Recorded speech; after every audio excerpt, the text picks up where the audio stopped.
Today's project is going to involve replacing the clutch master and slave cylinders, as well as the hydraulic hose which connects the two. The slave cylinder located down there, the master cylinder is there, and the slave cylinder is underneath. Here are the replacement parts that I had purchased a few months ago.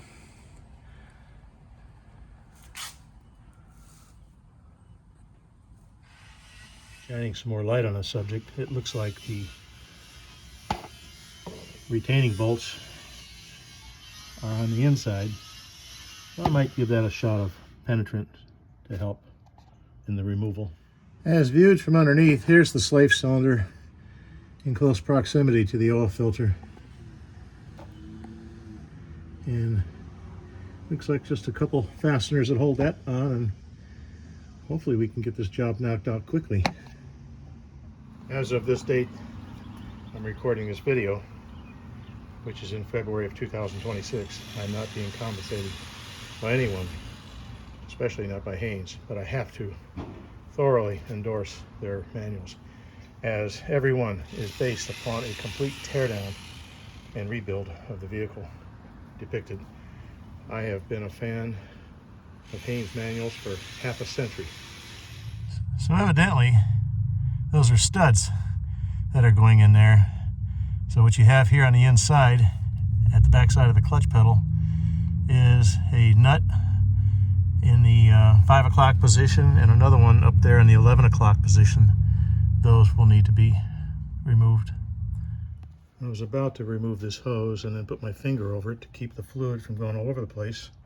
Then it dawned on me, why not use my Mighty Vac to evacuate the majority of that brake fluid out. Be sure to use a flare nut to remove this nut, otherwise you run the chance of rounding off the head.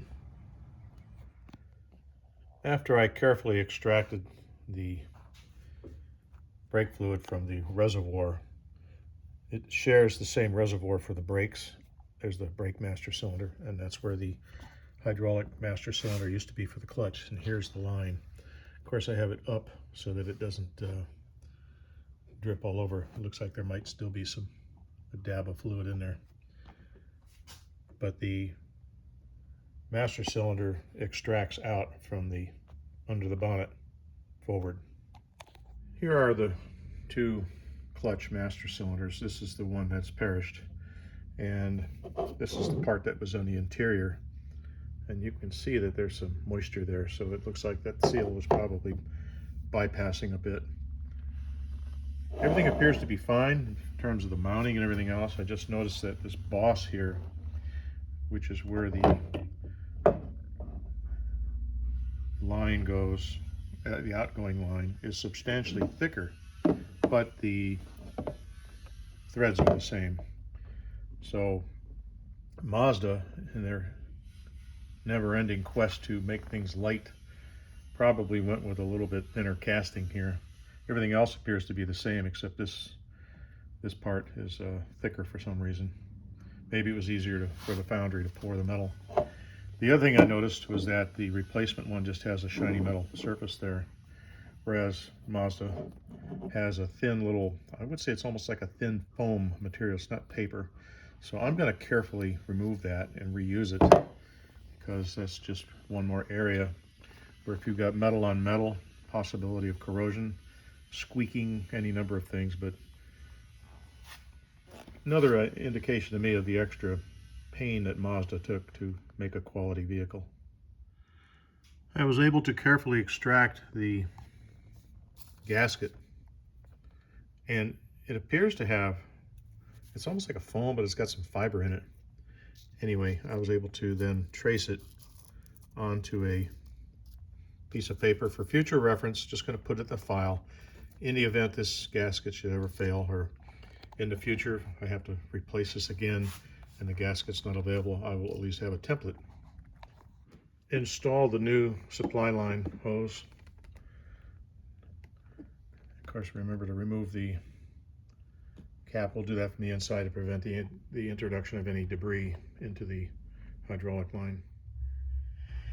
When installing the master cylinder, be sure that the piston, or rather the rod here, oops, the pedal has gone down to the floor now. But I guess that's okay because I'll be able to push it back in. But let's get it centered first inside the bore. We'll go back up to the top side and see it. So you can see where the rod, I may have to get the help of, enlist the help of an assistant to hold that rod centered into the bore while I push the master cylinder through. Okay, the way I was able to engage it was to have the pedal all the way back, and then from the engine bay push the master cylinder in as far as it would go, and then with one finger hold the round bar that goes into the center of the master cylinder, kind of position it, and then gently lower the pedal to the floor slowly. Now I should be able to, from the inside of the engine bay, push it back to allow the threads to all be exposed and engage. Do not tighten the master cylinder down just yet. You want to make sure that you're able to get the discharge line secured by running it in by hand as far as it will go to make sure that you're not cross-threaded. Once that's secure, then you can go ahead and tighten down the two mounting bolts. I love it when the job screws up. Remember when I said to remove to leave the plastic protective cap on the threads? I should have removed it, because what it's managed to do is to fall down into the cavity down there, which right now it's precariously resting in the drain hole. And the last thing I want is for that thing to go in there and plug that drain. So I'm gonna, once again, enlist the use of my shop vac with a piece of PVC, and maybe even a skinnier piece of PVC to go in there. I'll see if this one will suffice, if I can get in there to extract that yellow cap.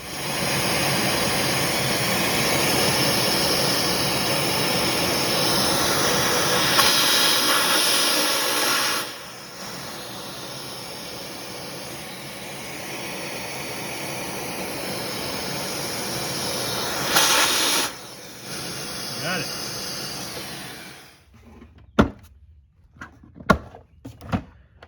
Ah, there it is. We're going to replace this hose with the new one that came with the kit. And thank goodness they always make it a little bit oversized. So basically we just need to shrink it down, probably cut it right about here. And of course put the clamp on it, the new clamp prior. Now return onto the dash and tighten down the nuts to secure the master cylinder in place.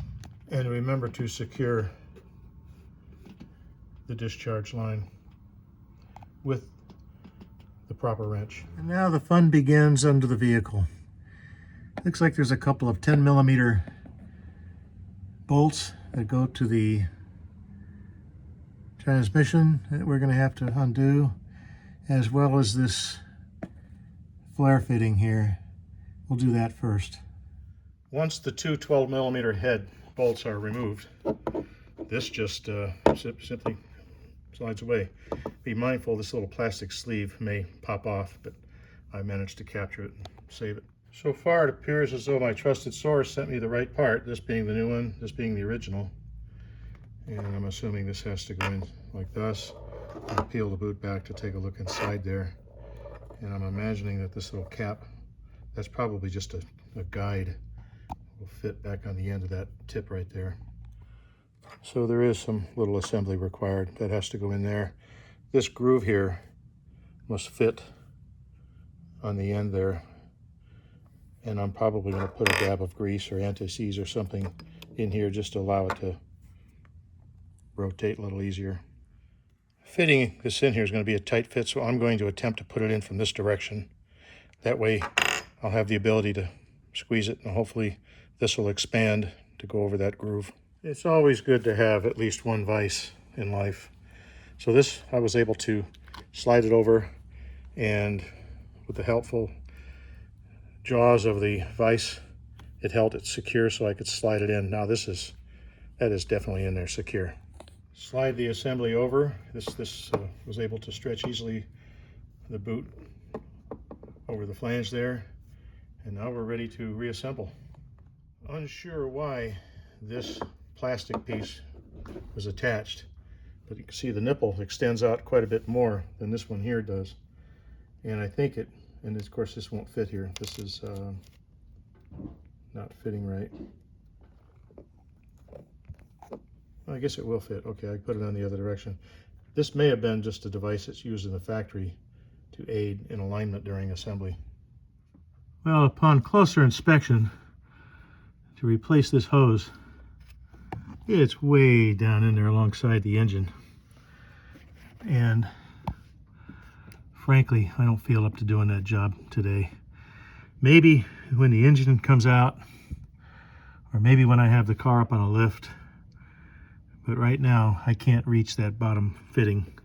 So we're just going to go ahead and button it back up and keep the hose in our inventory for future use.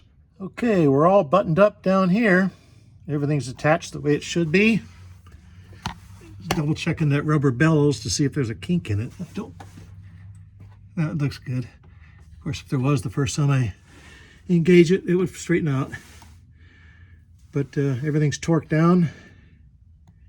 Next step is to enlist a friend to come over to push the clutch pedal down while we purge the air from the system. And that's probably going to cost me a 6-pack of beer at least.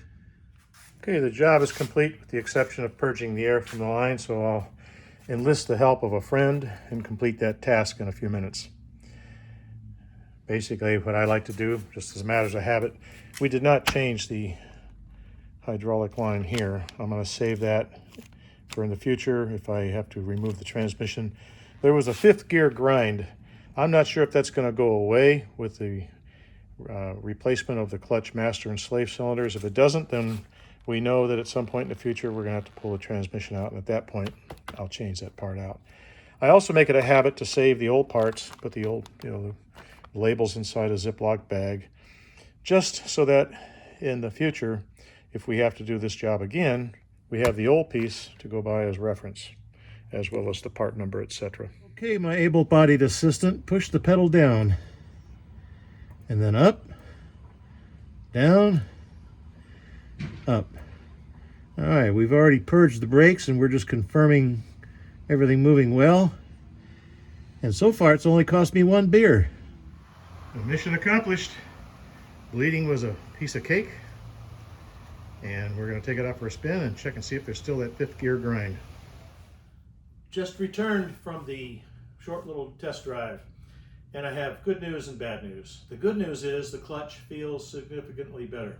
She was releasing closer to the bottom, and now I feel as though the clutch feels as it should, as it was in new condition. The bad news is, and perhaps I'm being hypersensitive, I'm still feeling that 5th gear grind, but significantly less. So I think a combination of things, the fact that I was seeing on the inside of the master cylinder, where in the interior, I was seeing a little bit of weeping of fluid, not enough to create a drip or a drop or anything like that, but enough that the seals were becoming compromised, and it was time. Now, that was in the master cylinder, but you always change them out simultaneously, and the reason being is if you just change one or the other, then the next weakest link is going to fail. It's not a matter of if, it's a matter of when. So at least you take that out of the equation, and you can know that have the peace of mind knowing that she's gonna be okay. Now, I did not change that hydraulic line. I didn't do it for a variety of reasons, primarily because of the effort that was going to be involved. I really need to free up one of my lifts so that I can get underneath the car and reach my hands up high enough and hopefully even get to it. It looks like one of those jobs that's going to be better done when the engine is removed. So perhaps sometime in the future, and this is my wife's car, so as far as when, and this is her toy, so to speak, I mean, she doesn't drive this every day. When that job gets done is not critical. It could be 5 years from now, but at some point, if I feel so inclined, then we'll pull the engine transmission out, have the transmission sent off to a professional. If you all know of any good shops, let me know. I'd like to find out. To at least go in there and replace all the synchro rings. and restore it back to original condition. This car is unmolested. It's going to stay unmolested. There's no intention of ever being a track car. It's a phenomenal machine.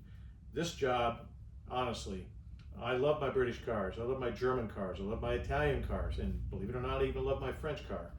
But I have to give the Japanese kudos. These are phenomenal, underappreciated machines. This being an NC, it's kind of the redheaded stepchild, so to speak. But I have to say that I have no reservations driving this on an interstate highway. I get out in a Spitfire on an interstate highway and it's a little sketchy. But that being said, we love the car. It's not going anywhere, at least not as long as I'm drawing breath on this planet. And when that time comes, I'll let my wife and sons deal with what's going to happen to her. But for the moment, it's in good shape, and we'll go on to the next project. Thanks for watching, and if this is of interest to y'all, please consider liking and subscribing. If not, well, then been nice knowing you. Take care.